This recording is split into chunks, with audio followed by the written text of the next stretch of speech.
Merhaba değerli izleyiciler. Seçim 2023 programıyla bugün de Agiri'nin Bazil ilçesindeyiz. Bakalım Agiri halkı ne istiyor? Seçimden sonraki dilekleri neler?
Merhaba. Teşekkür ederim. Siz nasılsınız? İyi. Seçimler yaklaştı. Ne istiyorsunuz? Beklentileriniz? Valla beklediğimiz sadece değişim olsun. Çünkü artık 20 yıldır bir insan... Ya burası Doğu Bastı. HDP'den başka yok. Ya kimse kusura bakmasın. Doğu Bastın olduğu yerde başkasına verelim. Türkiye genelinde değişim şart. 20 yıldır sürekli adamların yönetiminde mesela sosyal medyaya düşen videolarda bir izliyoruz ya neler yaptıklarını. Sadece değişim şart yani. Peki oylarınız hangi yönde? Oyumuz Sol Yeşil Parti. Teşekkür ederim. Buradan başka bir şey yok. Abla merhaba. Merhaba. Nasılsın? İyiyim. Seçimler yaklaştı. Ne istiyorsunuz? Beklentileriniz neler? Valla ben de bilemiyorum. Kimi istiyorsun? Valla Yani mevcut yönetimden memnun musun? bilemiyorum Burada valla. yaşamıyor musun? Ya çok ortada kalmışız işte. Çok her şey pahalı olmuş. Pahalılık için ne olması gerekiyor? Bu pahalılığın kalkması için, ekonominin düzelmesi için ne olması gerekiyor? Valla biraz ucuz olsaydı, işte bize rahat yaşasaydı olabilir. Bizim çocuklar sadece okuyor. Bizim koca işçiydi, bilmiyorum işte biz de orada kalmışız yani her şey. Değişim olsun mu? Evet valla. Güzel olacak. Teşekkürler. Sen ne istiyorsun? Valla ben diyecek bir şey bulamıyorum yani. Memnun musun bu yönetimden? Hayır valla değilim, gerçekten değilim. Yani ben gerçekten memnun değilim yani. Bu ne? Her şey pahalı yani. Yani başkanımızı desen hiçbir şeyden haberi yok yani. Bakmıyor bile, ilgilenmiyor bile. İnsanlar aklına göre hep pahalılaştırıyorlar. Daha ne diyebilirim? Teşekkürler. Seçimler yaklaştı. Ne istiyorsunuz? Siz gençler beklentileriniz neler? Biz gençlerimizin umudu yeni yılda AKP'siz bir iktidar, MHP'siz bir iktidar. Yani önümüzdeki yıllarda gerçekten bir faşist bir iktidar istemiyoruz. Kürt halkının yanında olan bir iktidar istiyoruz. Umudumuz ondan yana. Peki oy kullanacak mısınız bu Tabii yıl? ki de. Hangi partiye vereceksiniz? Bizi tek temsil eden tek parti var. O da Halkların Demokratik Partisi'ydi. Şimdi YSP oldu, Yeşil Sol Parti. Allah'ın izniyle Ağrı'da da 4'te 4 yapacağız. AK Parti'ye yer yok. Tamam. Seçimler yaklaştı. Günler kaldı. Ne istiyorsunuz? Beklentileriniz? Valla bizim beklentimiz bellidir zaten. Aynen. Kimse yok. Bir tek odur. Başka hiç kimse yok. Yani gönlümüzde onun sevgisi bir farklıdır. Şimdi HDP Yeşil Sol olarak seçimlere Valla giriyor. bilmiyorum ne olursa olsun bizim için fark etmiyor. Aynıdır. Yani oylar Oylar aynı onlara. Aynen öyle. Beklentimiz hiçbir şey yok. Neyse odur. HDP gelsin ne olursa olsun fark etmiyor. Ekonomi düzelsin yani yeter yani. Biz sadece ekonomi düzelmesini istiyoruz yani. O kadar yani. Başka yani kim başa gelirse zaten yani hepsi aynısını yapıyor yani. Ama sonra Demirtaş'tan hariç yani kimseyi yani fazla sevmiyoruz yani. şu anki sorunlar neler? Şu anki sorunlar hep yoksulluk içinde millet yani aç millet, yoksulluk yani işsiz. Bak Doğu başta bakıyoruz yani hep bir başıboş millet geziyor. İş yok, güç yok yani. Daha ne olacak yani? Yani beklediğimiz yani iştir, güçtür yani. Ekonomi yani. Dayı sen ne istiyorsun bu seçimde? Valla dostum ben ne istiyorum? Ben hiçbir şey de istemiyorum. Partimiz şeye gelsin, iktidara gelsin. O derdimiz odur. Valla her bizi HDP valla. HDP her zaman öndedir. Kimse de kalmaz bu HDP. Ne AK Parti'nin, Herkes ne o bu, ne CHP'nin, ne İYİ Parti'nin sistemine gitmez. Başka ne istiyor? Her bir şey HDP. HDP gelsin yeterdir. Ama ben bir de HDP'yi. Ben ne istiyorum bana biliyor musun? Ama ben istediğim HDP çıksın, başka bir şey istemiyorum. Tam da HDP zaten yeşil sol olarak. Yok. Sadece HDP. Ben HDP'ciyim, her zaman HDP'ciyim. Türkiye Kanım, suyum da HDP'dir. Adalet Malım, mülküm de HDP'dir. Başka bir şey yok yani. Seçimlere az kaldı, beklentiniz ne? Bazı halkı ne istiyor? Vallahi şimdi bazı halkı burada AK Parti istemiyor. Kesinlikle. Doğrudur. Yani AK Parti'nin ileri dönük veya da geri dönük herhangi bir şey yapmamıştır. Bu insanlara burada perişan. Herhangi bir şey imkanı yok. Ben fabrikalar, atölyeler yaptım diye şahlanlarla bu işler dönmez. Hani bu halk için ne yapabilir? İnsanların hepsi %80'i aç ve perişan. Biz istiyoruz ki Yeşil Sol Parti adına bütün Kürt halkı gelsin, oylarını kullansın. Yani her Kürt insan mutlaka oyunu HDP'ye vermesi lazım. Ay sen ne istiyorsun? Valla ben ne istiyorum? Biz de işsiziz. İş yok burada. Bir kapı var, onu da bırakmıyor. Milletvekili de HDP'ye vereceğiz. Peki alışveriş yapabildin mi? Cuma günü bayram var. Ama günü hani para var mı biz alışveriş yapar? Bir şey yok ki, para yok ki. Nereye giderse 1 milyar 2 poşet şey gelmez. Peki beklentileri neler seçimden sonra? Ama beklentimiz AK Parti geçsin. AK Parti geçsin. Ay sen ne? Bir şey demiyorum. Alın. Bu ne içindir? Seçim yaklaştı. Halk ne istiyor? Talepleriniz neler? Seçimden sonra ne olsun? Valla seçim güzeldi. Milletin sağlığı çok güzeldi. Değişiklik olsun mu? He? Değişiklik olsun mu? Yok. İktidarı beğeniyorsun. Yok tabii ha. Beğeniyor musun? He? Öyle mi? Niye? Valla beğeniyorum. Herkese. Amca ne beğeniyor? Amca iktidarı beğeniyor. Yok amca AK Parti ne yapmış bu konuya kadar? He? Ne yapmış? Ne? Hani AK Parti ne etmiş? Herkese. Hani herkesine bir çoğunun kaç para? Yok kaç para? Bana para vermemiş. Asgari ücreti kaç para? İyi çalışıyor. Abla biz oyumuzu Selahattin Demirtaş'a veriyoruz. Selahattin Demirtaş şu anda içeride.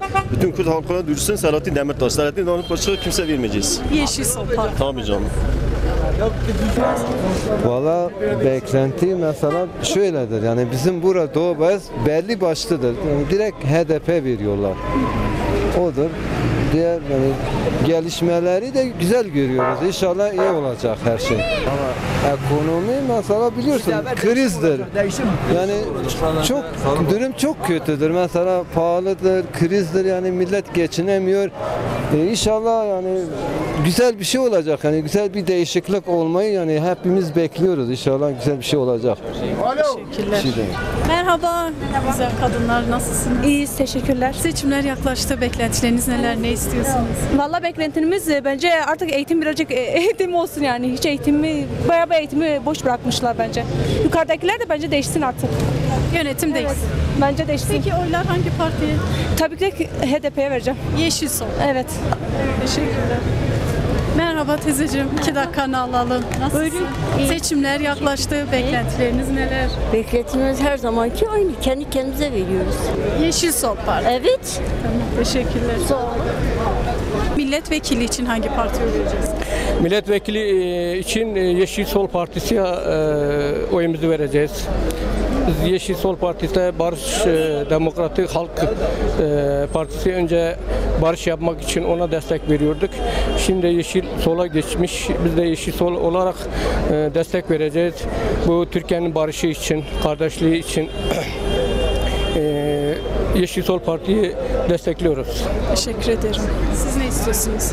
Valla biz hakkımızı aramak istiyoruz. Yani hiçbir şey alamıyoruz. Sadece bakıp geçiyoruz. Bunun için elimizden geleni yapacağız. Yönetimin değişmesi gerekiyor mu?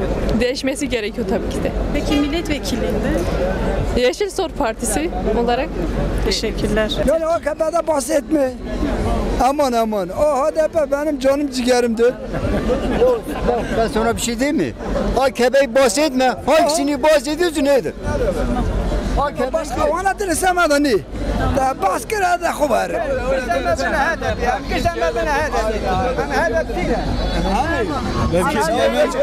Sadece şunu söyleyeyim, AK Parti yani ne vaat edecek ki? Pahalılık vaat edecek, yoksulluk vaat edecek, daha çok kısıtlama vaat edecek, özgürlükleri baskı altına vaat edecek, başka ne vaat edecek ki? Siz hangi partiye vereceksiniz? Yani burası neyse ben aynı. Yeşil Sol. Aynı. Yani ne bileyim onurlu bir insan halkı temsil eden bir partiye oy verir. Yani ben kendi halkımı temsil eden bir partiye oy veriyorum. Ben Malatya'dan geliyorum. Tamam ben depremzadeyim. Artık bunların gitmesi lazım. Bunlar bu ülkeye çullanmışlar. Tamam artık pislikleri bacaklarından akıyor. Mümkünse hemen gitsinler. O deprem yerlerinde herkes görüyor. Kendi teşeron medyalarının yayınladıkları başkadır. Gerçekleri halka göstermemeye çalışıyorlar. İyi ki bu sosyal medya var. Çadırı bile veremediler. Hala şu anda çadır bulamayanlar var. Ben Malatya'dan gelmişim. 10 kişilik bir aileye bakıyorum. Burada oturuyorum 2,5 aydır. Bu adamların buradan gitmesi lazım. Oyumu da sorarsanız ben Malatya'dayken de yarı CHP'ye verirdim, yarı HDP verirdim. Şimdi burada olduğum için 10 tane oyumu buraya taşıdım şu anda. Burada Yeşil Sol'a vereceğim. Tabii Cumhurbaşkanlığında da bildiğiniz gibi değerli, namuslu, haysiyetli olan adama vereceğim. Bu kadar basit. Teşekkür ederiz. Şimdi seçimler yaklaştı. Beklentileriniz neler, ne istiyorsunuz? Siz biliyorsunuz nedeni bellidir. Biz de HDP veriyoruz burada. Doğu Bası'nın her şeyi bellidir işte ortadadır. HDP veriyoruz. Milletvekili için? Onu da HDP vereceğiz tabii Yeşil ki. Sol olarak. Evet, Yeşil Sol olarak vereceğiz. Peki alışveriş yapabildiniz mi? Sorunlarınız neler? Bayram yaklaşıyor. Valla sorunlar çoktur. Sorunlar bitmiyor ki. Ekonomi de ortada. Büyük bir ekonomik krizle karşı karşıyayız yani. Halkın hepsi açlıkla karşıdadır işte. Teşekkür ederim. Siz ne diyorsunuz? Ekonomi hakkında mı? Seçimler yaklaştı. Beklentileriniz neler, ne istiyorsunuz? Beklentimiz değişim yönündendir. Zaten 21 yıllık devam eden bir AKP iktidarı var. Sürekli baskılarla, düşüncenin kısıtlanmasıyla, basın özgürlüğünün kısıtlanmasıyla, insan haklarının sürekli kısıtlanmasıyla birlikte biz bu değişimin mümkün olduğunu düşünüyoruz.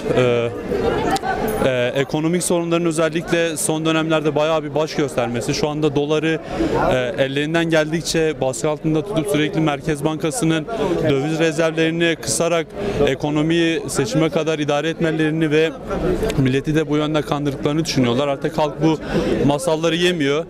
Dediğimiz gibi halk olarak %100 değişim istiyoruz. İnşallah bu seçimde de AKP iktidarını indireceğiz. Tek yol devrim diyoruz. Yaşasın devrim. Teşekkürler. Seçimler yaklaştı. Beklentileriniz neler? Siz gençler ne istiyorsunuz? Biz özgürlük istiyoruz, adalet istiyoruz, rahat yaşamak istiyoruz. 25 yaşındayız. Hepimiz yurt dışı hayaliyle yani tutuşuyoruz. Halbuki kendi ülkemizde daha rahat yaşamak istiyoruz. Peki milletvekili seçiminde? HDP, Yeşil Sol Parti. Teşekkürler. Merhabalar. Ya siz neyi tartışıyorsunuz? Biz de gelin. Valla biz de ekonomi seçimi soğanı tartışıyoruz.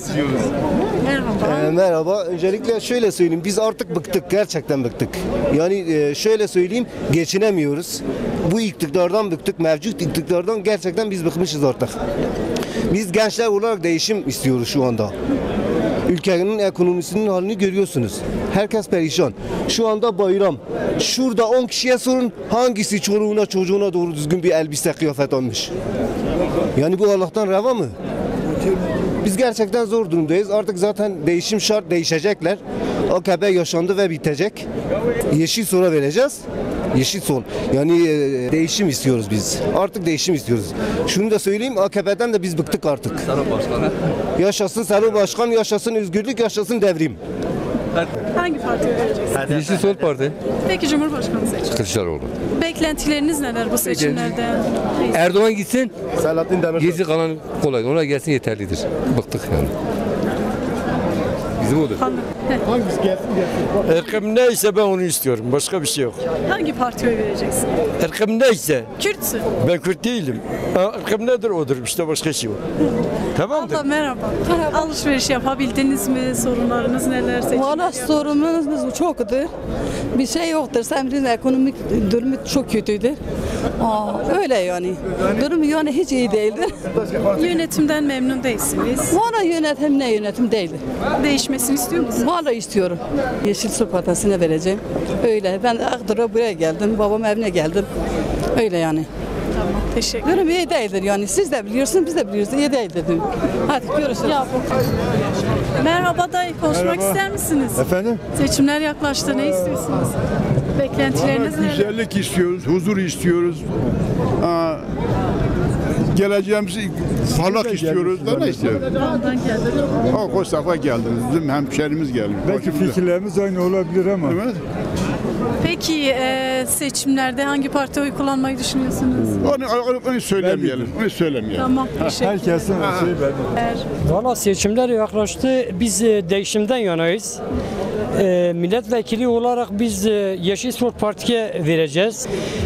Türkiye'de biliyorsun ekonomi sistemi çökmüştür.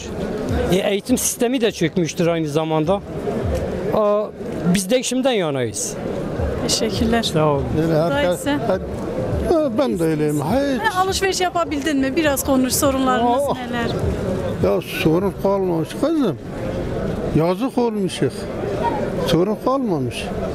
Biz HDP'liyiz. Ama mecbur HDP'ye de veriyoruz. Kılıçdaroğlu Çok bağlıydı. Her şey bağlı. Dayı sen ne aldın? Ne yapabildin çarşıda? Ya çarşıda hani biz bir şey alamıyoruz ki. Dolaşmaya. 20 senede hiçbir şey yapmadı bu. Biz istiyoruz bu adam başkası gelsin. Oyumuz da hedef. Seçimlerden beklentileriniz neler? Ne istiyorsunuz? Valla bakacağız. Yönetimden memnun musunuz? Memnun değiliz. Değişmesi lazım. Zamanı gelmiş yeter artık. 21 senedir. Emekli olsun. Aynen öyle. İnşallah gidecek. Peki milletvekili seçimlerinde hangi parti? Milletvekili seçimi şu an bir karar veremedim. Şu an Sırrı Sakık tabii ki tanıdığımız, bildiğimiz bir insan olduğu için elbette ona oy vereceğiz. Yeşil Sol Parti. Evet. Bizim beklentimiz AK Parti'de bir şey yok. Yeşil Sol Parti'ye vereceğiz. Başka diyeceğimiz yok. Teşekkür ederim. Seçimler yaklaştı. Beklentileriniz neler? Ne istiyorsunuz? Beklentilerimiz nelerdir? Beklentilerimiz bu adamın bir an önce gitmesi gerekiyor ablam. Daha yeter daha. 1 milyar koyuyorsun cebine, bir markete gidiyorsun, markete sıfır, elde sıfır çıkıyorsun. Gitsin başka yüzler gelsin. Milletvekillerinde de HDP vereceğiz. Yeşil Sol. Efendim? Evet, Yeşil Sol Parti, evet. Baya bir sıkıntı var seçimde. Millet şöyle elini buraya koysun da nereye gideceklerini iyi bilirler. Yani bizde şöyle hani gençlikte bir şey kalmadı. Şu küçük çocuklara gelecek bir şey kalmadı. O gelecek hazırlık ne yapacağız? Onu bir düşünelim. Ondan sonra da oyumuzu hayırlısıyla gerekene vereceğiz inşallah. Peki Cumhurbaşkanı seçiminde hangi partiye, milletvekili seçimlerinde hangi partiye oy kullanacaksınız? O biraz kapalı kalsın. Ama yönetim değişmeli. Yönetim değişmeli yani. Teşekkürler. Ben teşekkür ederim. Evet. Seçimler yaklaştı. Cumhurbaşkanlığı seçimlerinden beklentileriniz neler istiyorsunuz? Ya şimdi ilk önce şunu söylemek istiyoruz. Yani burada Selahattin Demirtaş'ı selamlıyorum ilk önce. Selahattin Demirtaş siyasi bir tutsaktır yani. Herhangi bir suçu yok. Bunu hepimiz iyi biliyoruz. Bugün ülkenin halini de gördüğünüz gibi insanlar geçinemiyor. 200 lirayla bir kilo et alamıyorsun. Yani şimdi 300 liraya bir kilo et alabiliyorsan Türkiye'nin en büyük parası 200 liraysa o zaman ülke bitmiştir. Bu kesin bir şeydir. İkincisi de ikide bir çıkıp orada Cumhurbaşkanı ikide bir Kürt halkına terörist diyor. O gün bir 2-3 ay önce de şunu söyledi. Teröristler 30 kişi, 10 kişi, 11 kişi çocuk yapıyor diyor. Yani ayıp değil mi bu insanlara? Şimdi bir ülkeyi yöneten bir insan hiç yakışır, yani sizce yakışır mı Müslümana? Yani kendi halkına terörist demesi. Protesto ettik daha önce de. Bunu daha önce de yani ileri zamanlarda bunu da yaptık. İnşallah bu sefer göndereceğiz dayı ya. Hiç onun çıkışı yok yani. Selahattin Demirtaş'a göndereceğiz onu yani. Peki milletvekili seçimlerinde hangi partiye oy kullanacak? Biz HDP vereceğiz. Yeşil Sol olarak. Nasıl? Yeşil Sol olarak gireceğiz. Yeşil Sol. Biz yani HDP Yeşil Sol olarak da vereceğiz yani. HDP vereceğiz. Yeşil Sol Parti olarak şu anda ona vereceğiz yani oyumuzu. HDP'den başka oy kimseye de vermeyiz. farkındayız. Bugüne kadar gelmişler ülkenin içerisinde olan bütün insanlar HDP'den başka kimse oy vermemişti. Ya bellidir zaten. Daha önce belediye verdiğimiz şeyde aldı adam kayyum atadı. 3 kere kayyum atadı. 3 kere de biz aynı HDP'ye oy vererek geçeceğiz. Şimdi Yeşil Sol Parti'ye devam ettiği için sol partiye oy vereceğiz. Yani bu böyledir. Biz teşekkür ederiz. Sağ olun. Evet değerli izleyiciler, Seçim 2023 programının sonuna geldik. Bugün de Agiri kentinin Bazit ilçesindeydik. Buradaki halkın talepleri de bir an önce yönetimin değişmesi.